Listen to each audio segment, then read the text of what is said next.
மக்களே கனடா வாங்க walking போகலாங்கிற channel. இப்போ நம்ம சென்னைக்கு வந்தாச்சு. சென்னையில் வந்து லக்கேஜ் எல்லாம் எடுக்க போகிறோம். நமக்கு வந்து லக்கேஜ் எடுக்கிறதுக்கு நம்பர் 5ல் போட்டிருக்காங்க பெல்ட்டில். பார்க்கலாம். நம்மளோட லக்கேஜ் ஆனால் இன்னும் வரலையே.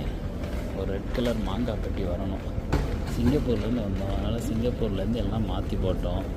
இதுதான் சிங்கப்பூர் ஏர்லைனுக்கு இப்போ கொடுத்துருக்காங்க.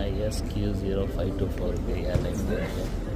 பட் இன்னும் ஒன்றும் வரல. பட் ஆனால் சென்னை ஏர்போர்ட் வந்தோடனே ஒரு புத்துணர்ச்சி வந்துட்டுங்க. ரெட் கலர் பேக்கேஜ் வர்றாங்க பயவில். அவனே தான் அவனை அப்படியே அலேக்காக தூக்கணும்னு வச்சுக்கோங்க.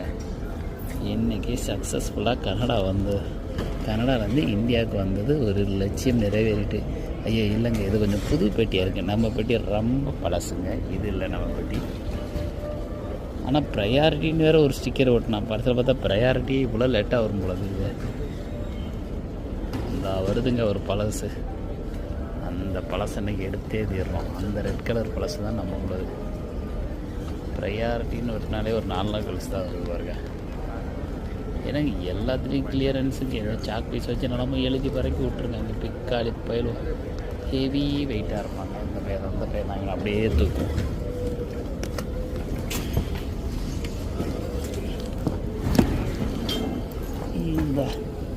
அவன் அப்படியே தூக்கியாச்சு. இவன் தான் நம்ம பெட்டி. போகலாமா வீட்டுக்கு? நாங்கள் அடுத்த ஃப்ளைட்டு போவோம்.